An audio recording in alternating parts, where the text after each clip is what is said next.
are exhausted. All right. So my name is Sam Monahan. I am a junior sociology major at Bridgewater State University. And I don't give them reps. And I'd like to talk for a minute about transitioning. Obviously, all of us right now are in a transitional phase of our lives, or it's called a liminal space or a threshold.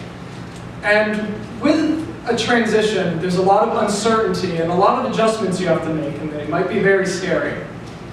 For me, the thing I was scared of most, it sounds really dumb, but the thing I was scared of most was the schedule change. For almost 2 years straight, I had pretty much the same schedule. I would work closing shifts at my minimum wage job, and I would take classes in the afternoon. And I got used to that schedule because I had to repeat it so often, every single week. It was the same thing. I would wake up at 11 in the morning, and I would go to sleep at 3 in the morning.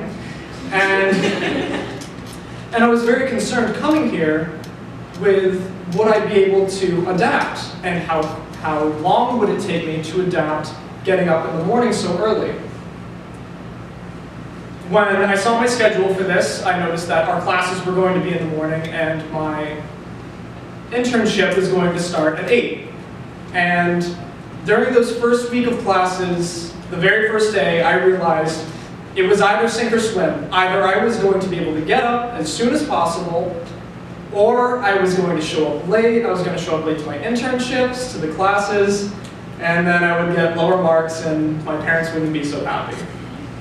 So it was sink or swim, and God gave me water wings because I just decided that it was just something I had to do, and I was just going to do it. I could hear my dad talking in the background going, just do it, and that's what I had to do. Now, transitional periods, they also bring a lot of different so than adjustments. They bring a lot of pain. When you're going from one place to the next, from the familiar to the unfamiliar, it can be scary, it can be hurtful. But the important thing to know is once you get through the transitional space, there's like a golden land on the other side where you are better off because of the journey you went through. C.S. Lewis has a quote that says, "The happiness I feel now is the pain that I felt earlier." And it speaks to me that despite the fact that, because the reverse is the same, despite the fact that we might be suffering now, or we may not be if you really enjoy being here right now, but we might be suffering now, or we might be happy now, but the flip side is always going to happen. So measuring your expectations and keeping your outlook on life realistic is the thing that's going to get you through. Thank you.